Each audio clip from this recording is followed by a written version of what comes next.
Operation లేకుండా మోకాళ్లు మరియు నడుము నొప్పులకు అత్యాధునిక చికిత్స డాక్టర్ భావన హర్వాని గారి ఆధ్వర్యంలో ఆర్ఎఫ్ఏ మరియు ప్లాస్మా పద్ధతిలో చిన్న ఇంజెక్షన్ తో పరిష్కారం. Hospitals road number 12 Banjara hills. BRS పార్టీలో చేరిన జీవన్ రెడ్డికి ఆయనతో పాటు జాయిన్ అయిన బృందానికి గుండెల నిండుగా స్వాగతం పలికారు గులాబీ దళపతి కేసీఆర్. జగిత్యాలలోనే పుట్టి పెరిగిన జీవన్ రెడ్డి విలువలతో కూడిన రాజకీయం చేశారని కొనియాడారు. ఆయన సేవలను పార్టీ కోసం విస్తృతంగా వినియోగించుకుంటామన్నారు. అటు జగిత్యాల సభా వేదికగా ఆ గడ్డ కన్నబిడ్డ కవి అలిశెట్టి ప్రభాకర్ కవితను ఉటంకించారు కేసీఆర్. ఇదే జగిత్యాలకు సంబంధించినటువంటి అలిశెట్టి ప్రభాకర్ అని ఒక కవి ఉండేవాడు. ఆయన ఒక మాట చెప్పిండు, చీకట్లో జడుసుకుంటే ఒక చెట్టే నీ చుట్టూరా అరణ్యమై భయపెడుతుంది, గుండె అంటూ కలిగి ఉంటే గుండె ధైర్యం ఉంటే నీ వెంట అదే పెద్ద సైన్యమై నిలుస్తుంది అని చెప్పిండు ఆయన.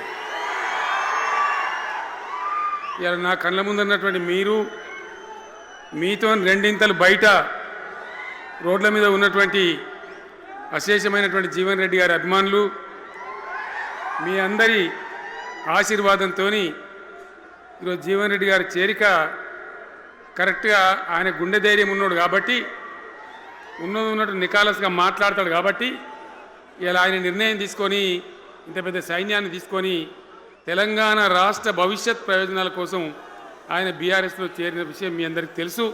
ఆయన వెంట మీరందరూ వచ్చి ఎవరైతే అందరూ ఈరోజు చేరినరో, ఇంకా రాని వాళ్ళు కూడా ఉన్నారో గ్రామాలలో పట్టణంలో, మీ అందరికీ ముఖ్యంగా జీవనన్న గారికి, ఆయన వెంట వచ్చినటువంటి ప్రతి పౌరుడికి, ప్రతి అన్నకు, ప్రతి తమ్ముడికి, ప్రతి చెల్లెకి కూడా పేరు పేరున బీఆర్ఎస్ రాష్ట్ర అధ్యక్షుడిగా నేను హృదయపూర్వకమైన స్వాగతం సుస్వాగతం తెలియజేస్తా ఉన్నాను.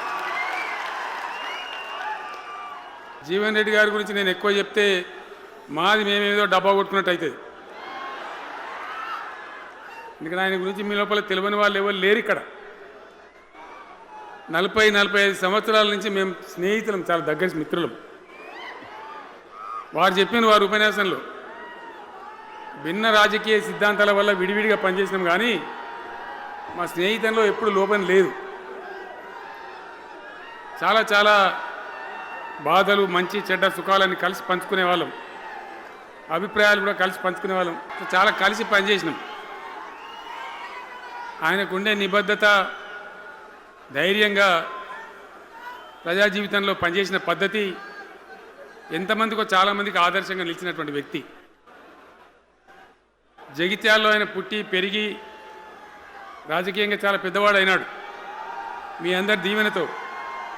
కానీ ఒక జగిత్యాలలోనే కాదు, ఆయనకు పాత కరీంనగర్ జిల్లా వ్యాప్తంగా అట్టనే పొరుగున ఉన్నటువంటి అనేక జిల్లాలలో చాలామంది జీవన్ రెడ్డి గారి అభిమానులు ఉన్నారు, చాలామంది. సో అట్లా